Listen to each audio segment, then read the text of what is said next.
Hey everyone! I am very excited to be here today. Q&A! So I have 5,000 subscribers now on YouTube, woo woo! And it's been really excited to build a community around something that I love so much, like France. And I have been getting some comments and some DMs on Instagram, a little bit more about my life and how I made it to France and what I'm doing here, etc. So I thought that this was the perfect opportunity to do my first Q&A. So I did ask on Instagram last week and on my most recent video if anyone had any questions they want me to add. So I've got 14 questions to go through, and I haven't prepared any of them. I did look really quick to see what they were so I could organize them kind of by theme, but otherwise this is going to be pretty organic. So if you guys are ready to learn just a little bit more about me, here we go. Yeah. How was your French when you first arrived in France? So the first time I ever actually lived in France, because I did visit a couple of times with my family, would have been when I was studying abroad my sophomore year of college. So at that time I had taken French classes in high school.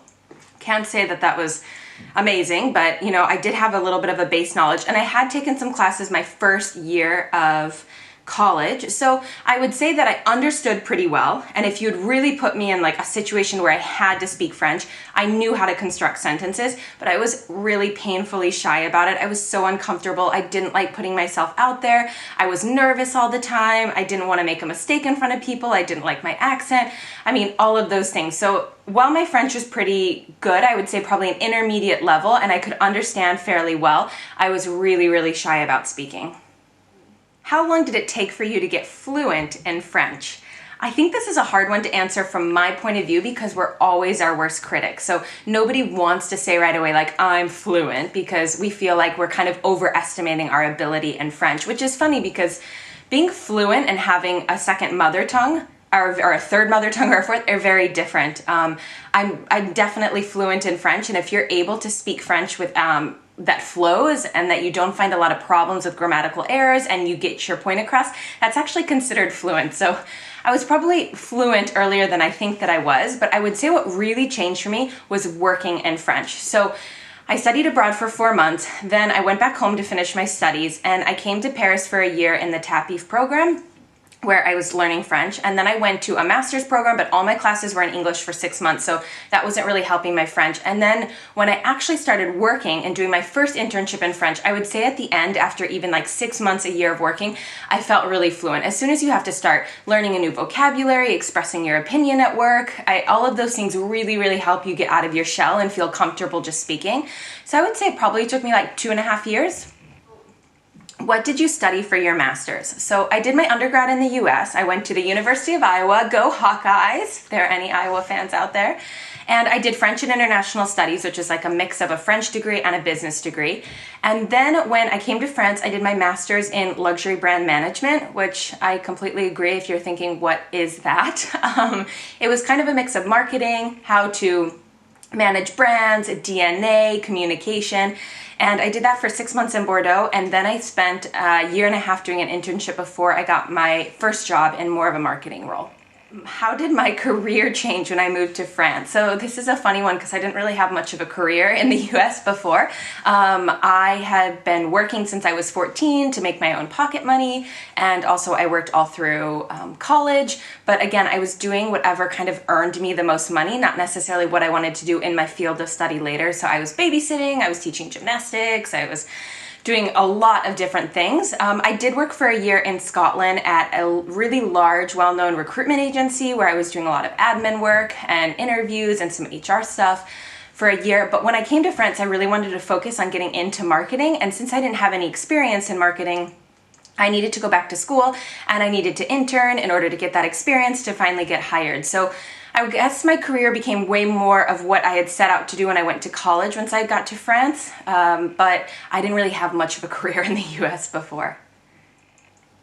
How do you deal with being apart from your family in the US? Do you ever regret living in France or wish you lived in the US again? So I never regret living in France. There's so many amazing opportunities and things that have happened to me, and my life would be so different if I hadn't moved to France. So I don't ever regret coming. Do I think about moving back home? All the time. This is a constant discussion with my husband, and especially since we're expecting our first child soon, we are talking more and more about what that, back and forth life would look like, and how do we give our kids a really good Franco-American upbringing. So yeah, definitely living in the US is totally on my list of things to do sometime in the near future. And in the meantime, while I'm living in France, I just stay in communication a lot with my family and with my friends. I am a constant WhatsApper. I FaceTime a lot with my sister and my nieces and nephews, and I just try to stay as close as I can with such great technology. But it's true that it doesn't always do the trick, and there are times where I'm very homesick. But overall, in general, no regrets, and looking forward to being in the US at some point. When is the worst time to visit Paris? So I would have to say the worst time for me would be like November, February, March. I would say these are just really rainy months. And normally the weather's not great, so it's not cold compared to what I know growing up. The Midwest gets very cold, but it's just not great weather. So I would say those are the worst times to come. If you have no budget constraints, I would say that June and July are really great months because you're almost guaranteed great weather. There's definitely a lot of tourists, but it's such a beautiful time to be in Paris. If you're trying to find cheap flights to get to Paris and to visit, I would say September, and even a bit in October can be a great month to come because normally the weather's still pretty mild. You're not going to get really hot.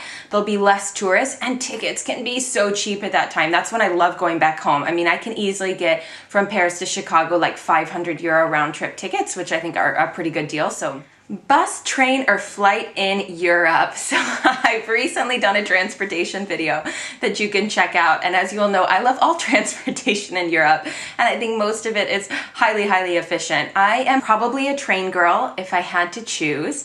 If I could go anywhere on the train in like 5-6 hours, I probably would always choose train over plane or over bus.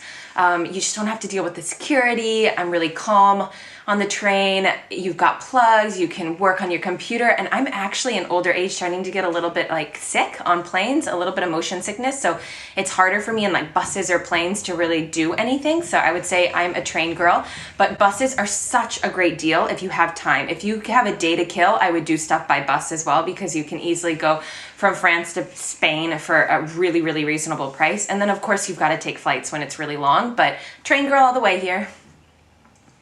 How did you and Robin meet? So very typical, I guess. I met Robin because I was actually working with his younger brother. So Robin's got 2 younger brothers, and he's a couple years older than me. So Jules, his middle brother, is the same age that I am, and we were co-interns at work. And we got along really well, had a good time at work, so we started going out with colleagues, and then he invited some friends of his, and then he's really close with his brother, so at some point Robin came, and that's kind of how we met in some like dodgy bar in Oberkampf called Orange Mécanique, if anyone knows it, is where we met. But we had such a good time. Nothing was romantic though. Honestly, it was not love at first sight. I don't think for either of us. I don't think anything romantic happened for like at least 8 months or 9 months, but all of a sudden something clicked, and poor Jules was stuck with me for way longer than he had imagined for that internship. But that's how we met. Did you get PACS before you got married? We did. We did get PACS before we got married. We actually got PACS about 2 years before, and if I remember, 2 years before, and the reason was really administration-wise, we bought an apartment together. So we wanted to make sure that everything was taken care of in case of any problems with the apartment, so it was not romantic whatsoever. But I do remember that because we don't really have a PACS in the US, and it sounded way too close to a civil wedding, I decided not to really tell too many people in my family because I knew they'd want to come over, and I knew they'd make a bigger deal about it, and they would think that it was something that it wasn't. And so I actually didn't really tell too many people that we got PACS, but we did. Favorite French song? I don't know that I listen to a ton of French music, to be honest. My 2 sister-in-laws are both French. One of them's Franco-American. And so I tend to listen to like their Spotify playlist or whatever they put on the radio when we're together. And then when I'm on my own, like walking to work, for example, I'm a massive country fan. Maybe it's one of the ways I was saying to kind of like get a little bit of American during the day, but I would say most of the music that I listen to is actually English speaking music. I wouldn't say that I'm like the best person to give you advice on French songs, but I really do like Angèle, and I really do like her song Balance ton quoi, so maybe if I had to choose somebody, it would be her. She probably comes up often on my playlists. So, favorite French word. I think this came up in a video with Sarah that we did about her impressions in France after a year of living here as an American. And I remember what I said, that my favorite word was bah ouais. And I think it's bah ouais because it really reminds me of duh in English, and I find that so funny that you can kind of have a really good translation of duh. So if somebody's like, do you want to go get pizza tonight, Kate? It's easy to be like, bah ouais. Like, why would I say no? Duh. So that's probably my favorite word. I'm way more of a salty girl than sweet, but if I had to choose, I think I eat those Camembert, like caramel bars, a lot. I'm not even sure if they're French, but I'd never eaten them before in the US, so I consider them French even if they're not. But those would probably be my favorite candies. Do you dye your hair blonde? I don't dye my hair blonde, actually. I know it's pretty blonde, but there's a lot of blonde in my family. My mom had super blonde hair. My sister Melissa has really blonde hair. I have a niece who's quite a bit older, in her 20s. She's got just as blonde hair as I do, so just what my mama gave me. Oh, this one's a really organizational question. Did you keep your American bank account open? I did. I actually did keep my American bank account open. I thought, especially as I was saying before, that at some point I'll be back in the US, and in terms of credit rating and organization stuff and administration stuff, it was just easier to have an account open, and it's way easier when I go back to the States to pay in dollars and then stick to euros when I'm here and not use my French card. So yeah, I totally kept a bunch of administration stuff open there. Alright guys, so that is the end of my very first Q&A. I think I've answered most of the questions that were sent my way. If I didn't answer them, or you've got something else you want to know about, definitely put it in the comments below. I try to answer to really everybody if I can. And of course I'll have another Q&A at some point, so if I can't get to your question, I will make sure to add it into the next Q&A that I do. Thanks everybody for watching. I'll see you soon. Bisous.